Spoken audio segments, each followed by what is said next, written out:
Alors, nous nous étions dit, une alliance, c'est un contrat entre deux personnes qui veulent atteindre un objectif.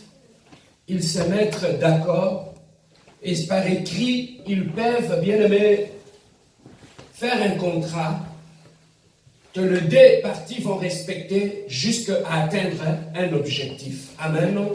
Ça, c'est ce qu'on appelle une alliance. Deux personnes s'entendent. Bien aimé, et ce qui fait la force d'une alliance, on nous avait dit que c'était le respect des clauses qui étaient dans l'alliance. Amen.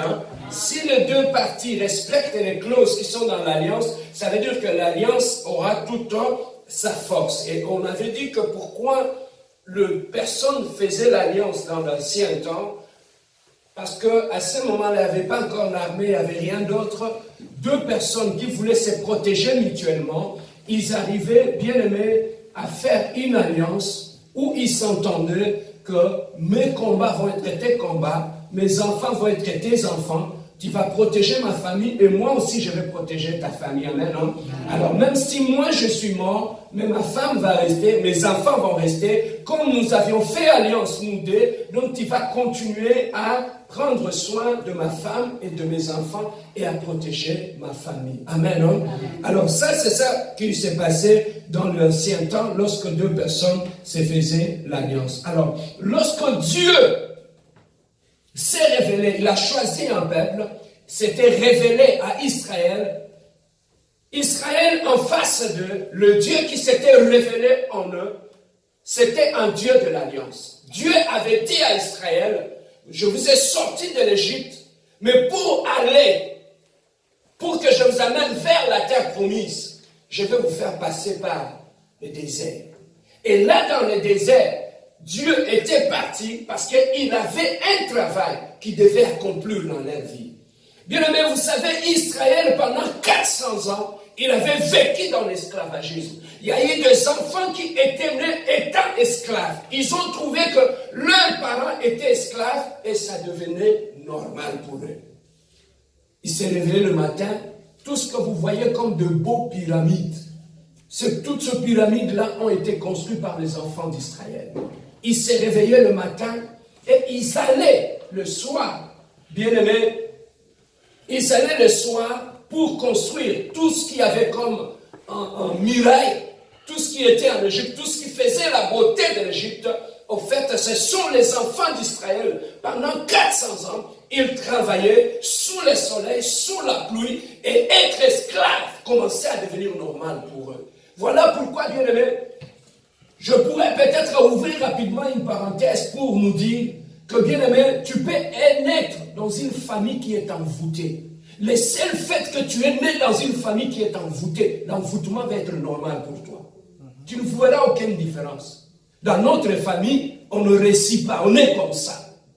N'avez-vous jamais entendu des gens dire que nous, notre famille est toujours comme ça? Les gens ne se marient pas, les gens ont des enfants et les gens étudient, mais n'ont pas de travail. Et les enfants qui naissent là, ils trouvent ça normal. Et personne ne peut s'élever pour aller chercher la délivrance. Bien-aimé, pourquoi? Parce que tu es né dans une famille où vous êtes sous l'emprise de l'ennemi. Et en étant sous l'emprise de l'ennemi, bien-aimé dans le Seigneur, tu vas trouver que tout va commencer à paraître normal. Et bien aimé, dans une famille qui est sous l'emprise de l'ennemi, dans une famille qui est sous l'emprise de la sorcellerie, tu vas remarquer une chose. Bien aimé, il y a des symptômes, il y a des signes qu'on remarque dans une famille lorsque le diable est là et il est actif et il agit.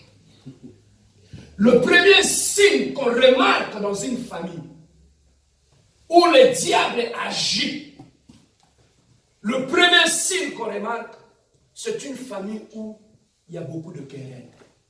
Lorsque tu constates dans la famille, c'est une famille où il y a beaucoup de querelles, ça veut dire que dans la dimension spirituelle de la famille, le diable est déjà là. Pourquoi? Parce que le diable ne vous laissera jamais fonctionner dans l'unité, parce que lorsque vous serez unis, vous allez prier ensemble et vous allez le bouter dehors. Alors, l'aspect qu'il utilise, c'est quoi? Il va chercher d'abord à vous mettre la confusion au milieu de vous pour que vous ne soyez pas prêts à prier ensemble.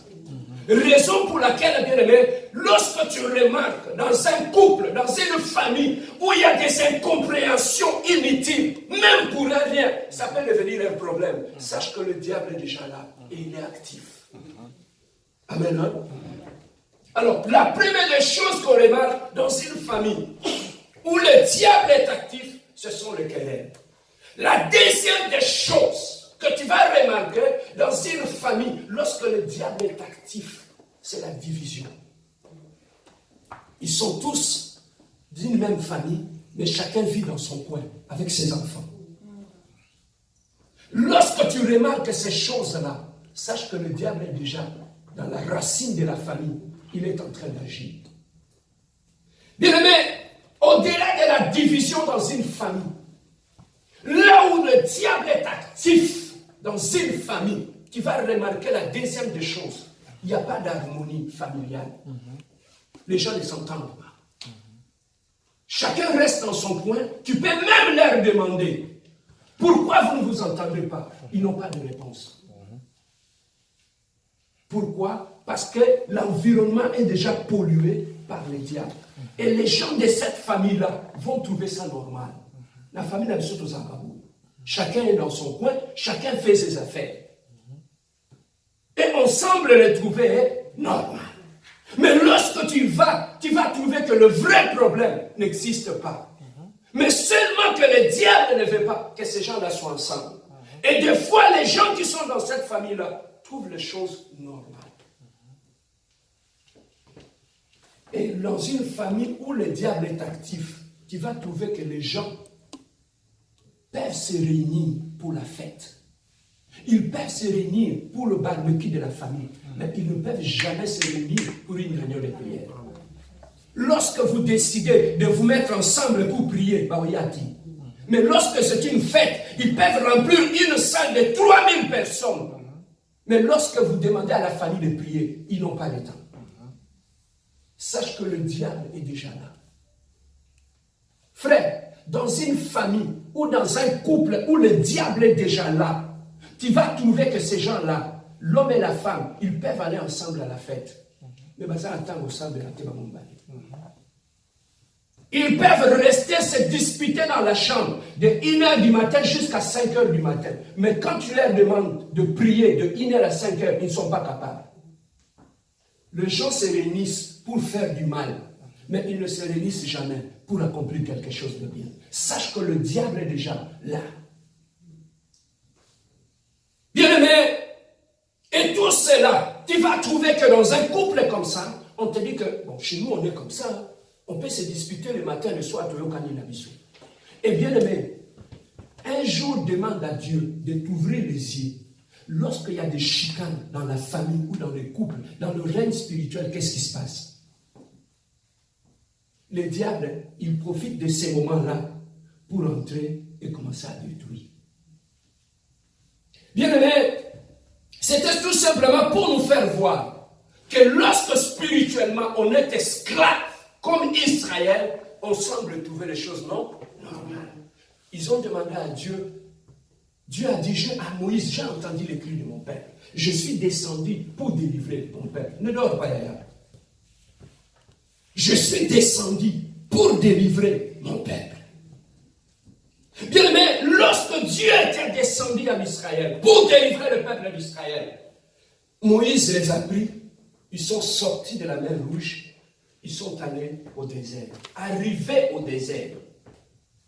Bien aimé, tu peux sortir de l'esclavagisme, mais rester esclave dans ta tête. Israël